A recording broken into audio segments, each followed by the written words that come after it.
Welcome back to another exciting episode on the show. I'm so happy to be with you guys again. As always, it's a beautiful day and a beautiful episode of 18 Secrets Books. And you guys know we only bring the best of guests to our show. I take out my time to go out there to sort out for the best guests, call them the top 1% of guests. And yeah, as you always know, our guests are authors, people who have written down a lot of wisdom in books. There's some information you cannot find anywhere except in books. I'll try to make sure to bring you this information by bringing down best-selling authors to our show. So our guest for today is not always because we always bring special guests. So our guest for today is a very special guest. Today's guest is Autumn Williams. Autumn Williams is a poet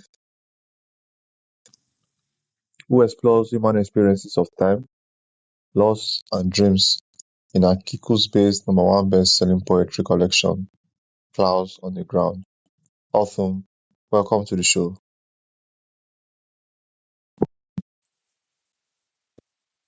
Autumn, welcome to the show. Thank you. I'm glad to be here.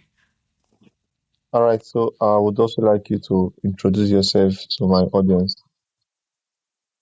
Yeah. My name is Autumn Williams. I'm a poet. I have 2 books. I have my chapbook Waves, that's a shorter poetry book, and then I have my full-length collection, Clouds on the Ground. I started writing poetry after the illness that I have, myalgic encephalomyelitis. It got worse, and I became bedbound. And after a year of that, I started writing poetry as a way to cope with that. And I really found a lot of help in that, and I really liked it. So I've been writing ever since, and I really enjoy writing poetry and, sharing it to put out goodness into the world. Okay, thank you so much, Autumn. So I have some questions here for you, and I would like us to get into them.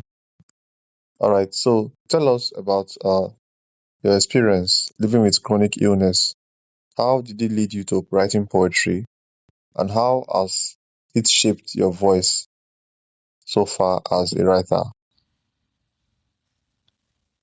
Those are great questions. I don't know. I look back sometimes at right before I started writing poetry, and I'm not really sure what triggered it. There's not like a big moment where I was like, oh, I should start writing poetry. I was just resting one day and wanted to do something, and I guess I was kind of just messing around a little bit, and I wrote a poem. It wasn't something I did before. I've written a few poems in my life, just in school or whatever, but I wasn't able to do much. And so I just for fun wrote a poem, and I really liked it. And I kept writing poetry after that. I got addicted to it really fast. And I found it really helpful. And like I talked about earlier, but it shaped my voice, my poetry. I write poems to be universal. So when you read my poetry, you're not going to find, occasionally I'll write just a straight chronic illness poem, but it's pretty rare. So you're not going to find a lot of I was sick and here's what happened poems. You're going to find a lot of nature, metaphors and things like that. I wanted to write things in a way that other people could read the poems and put their own life into it, to find comfort, to find validation, to feel like they're not alone. So each poem, especially in Clouds on the Ground, it's written in a way to be universal. And but the illness, if you have a chronic illness, you can see how it shaped the work. I talk about time a lot and how that feels strange and different, the way it will feel long or short. I'll talk about, flying.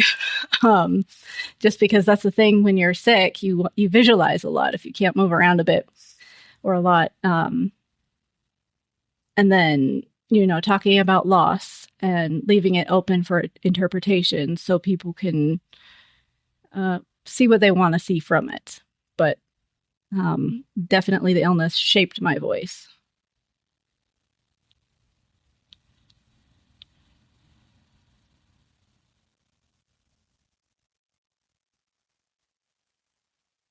So, what drew you to free verse poetry, and what do you love most about that style of expression?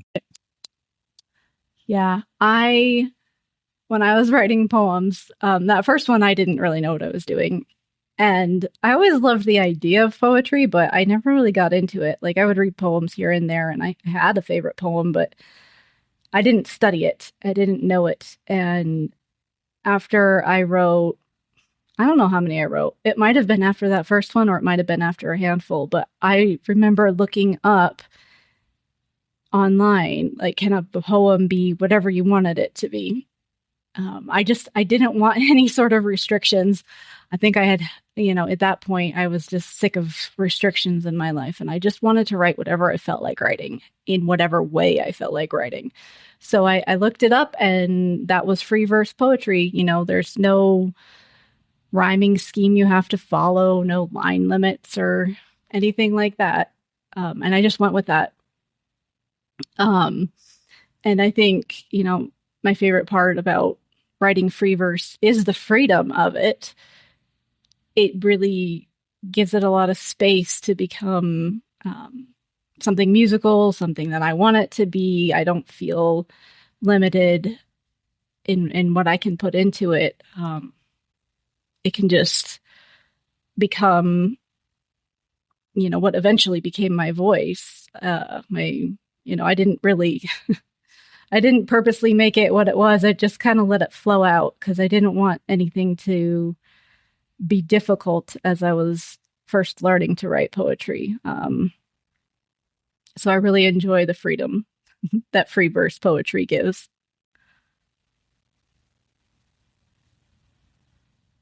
All right, thank you so much, Arthur. You really enjoy the freedom that free verse poetry gives. So, tell us about your chapbook Waves. What inspired it, and what themes does it explore for those who are hearing about it for the first time? Waves is basically a metaphor for what chronic illness takes from life. But it is also written to be universal. So people can read it and put their own experience into it. It is ocean themed poetry, and it just walks you along the beach. And then at a certain point, the speaker has to leave the ocean. So we get some longing for the ocean. There's some love poetry in there. There's some longing in there. It explores good things too, and hope and holding on, and just through scenery of the ocean and the sand.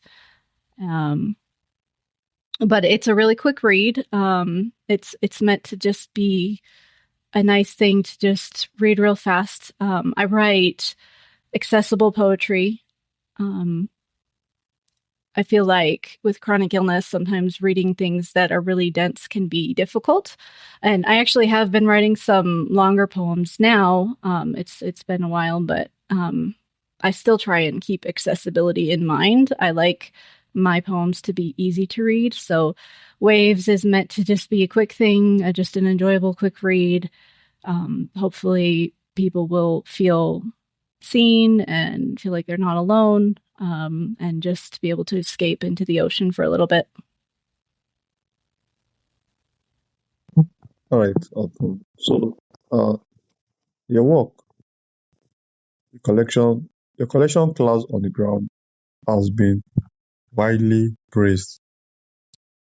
Tell us what inspired this collection, and what journey do you hope readers experience from it?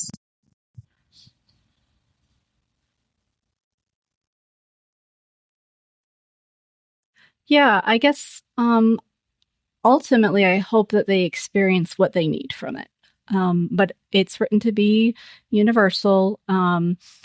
There is some ocean poetry in Clouds on the Ground, but it walks you through a lot of places. So there's also the desert, there's the forest, there's roads, there's poems about time. I guess I hope that, they're able to find something that feels restful. They can read it and just relax. And if they're feeling sad, it might help, validate that. Like, when you're sad, you turn on sad songs. If they're feeling like they could use an extra dose of hope, I would like that I wrote it that way. Because Clouds on the Ground talks about loss, and it does validate that. That was a very important thing for me to put in there, is that a lot of loss isn't resolved in this life. Some illnesses you're not going to heal from, or you lose a loved one and you're not going to see them till heaven. And so I didn't want to invalidate pain. So I'm hoping that there is definitely just this feeling of being seen, being like, okay, this book knows that not everything resolves in this life, but also there is hope and holding on for tomorrow, for good things, and looking for good things while things are hard. When the big thing isn't going to resolve, there are other small things to hold on to in the meantime. So I hope that they are validated. I hope they feel hope. I hope they're able to find rest in it. It's got some love poetry, so if they just want to read a nice story, I wrote Clouds on the Ground to be fiction. So a metaphor that I do often is lost health as lost love, or also lost health as lost dreams, and that's in there. So whether it's entertainment or rest or an extra dose of hope, I hope that they're able to find anything that they're wanting to find when they read it.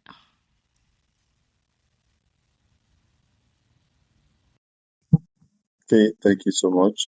I myself, I definitely hope my listeners, when they read it, can be able to find what they are looking for. So, is there a poem from Clouds on the Ground that's especially meaningful to you?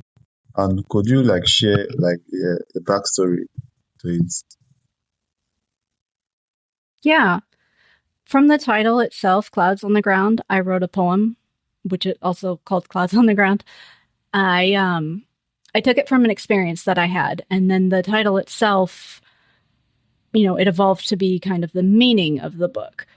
But the experience was I was having a hard time falling asleep when I was really sick, and I couldn't visualize flying because my body it hurt too bad. And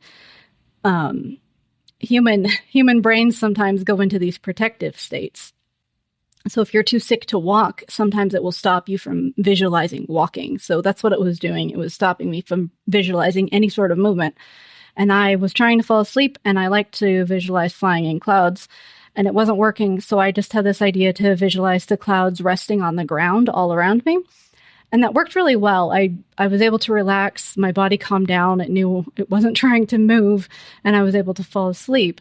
So that became a new visualization for me that I made up when I was really sick, and I used it sometimes. And it's been a while, but occasionally I'll use it still. And when I was putting the poems together, that was one of the poems, and I thought Clouds on the Ground sounded like a really good title. And as I thought about it, I realized every poem in the book could fall under Clouds on the Ground, which is specifically the subtitle is Poems on Time, Loss, and Dreams. So all of them fall under any of that subtitle, but the clouds on the ground, the clouds are good things. And sometimes clouds are in the sky, which is, healing in heaven if you have a chronic illness that you can't heal from, or finding loved ones that, are in heaven So that's the clouds in the sky, but the clouds on the ground are the good things that we bring down to us, which is anything good on the earth. So clouds on the ground just became the title based on, just this holding on to hope through things that are hard.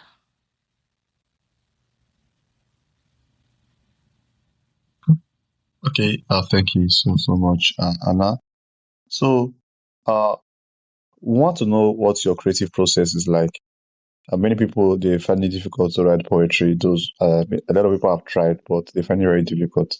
So, what is it like for you while balancing chronic illness, family life, and writing poetry? I write poetry when I have energy for it, and usually it's every day, but you know, little spurts here and there. Um, I don't push it, otherwise I'll get sicker. But I think for people who are interested in writing poetry, you can make it whatever you want, and to just try and do it when you're relaxed and try not to have any rules or any sort of, oh, this has to be perfect, but just to get things out. Like you can edit later if you really want to. It can just be really therapeutic to just, when you have some inspiration, to write something down, and you can use it, like I'll use it as escape. I'll just write a straight escapism poem about like flying in clouds or whatever. But I also write a lot about walking or running, which is not a thing that I do. So for me, that's sort of an escapism thing to write that way. But the other thing that people can do is to process emotions. So if you went through something really hard, there's always straight journaling, but if that's not something that you feel like you can do, or maybe you've done it a lot, or maybe you don't want to, writing a poem about a hard thing that you went through can be really therapeutic.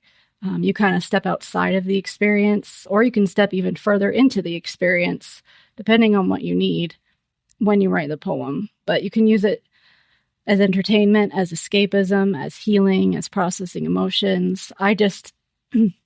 For people who want to do it and maybe are hesitant, I recommend just relax and don't give yourself any rules for a little while.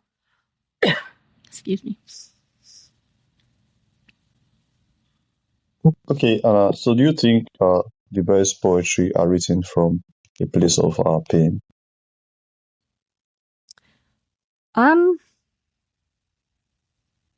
I would say yes, sometimes, certainly, often.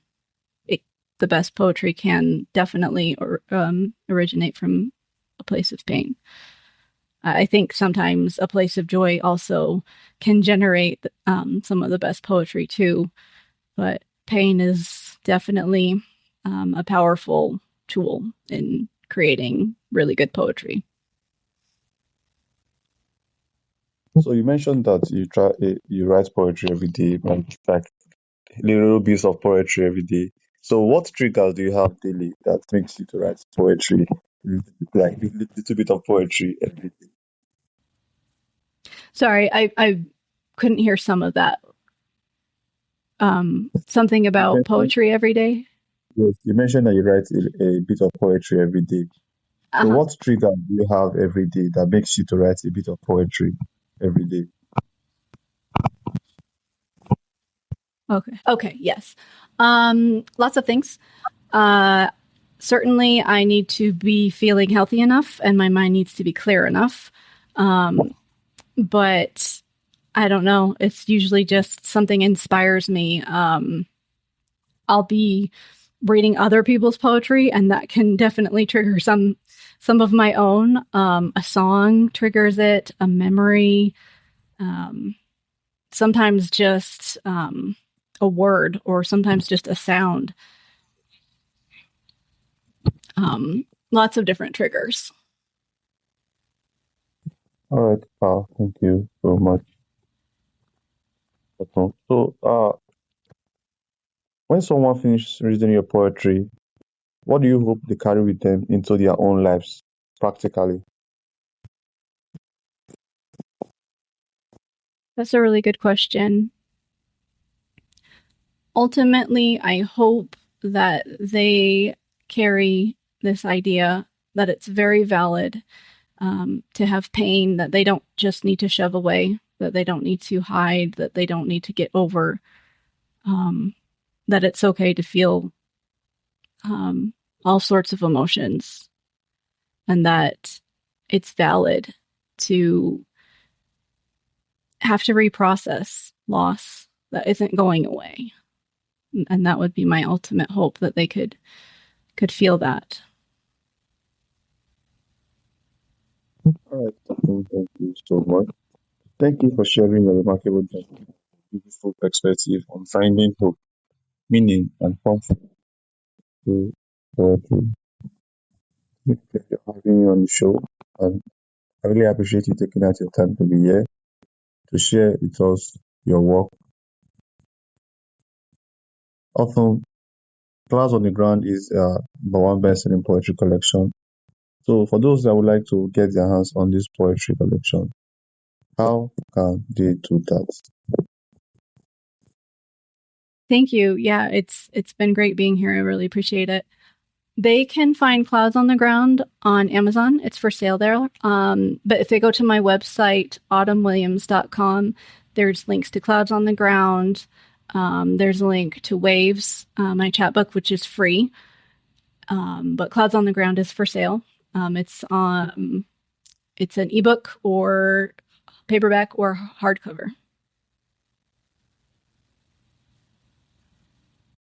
Okay, thank you so much. And thank you to all my audience for tuning in today.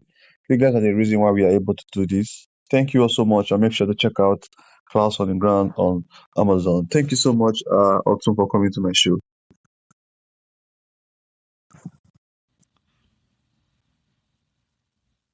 All right.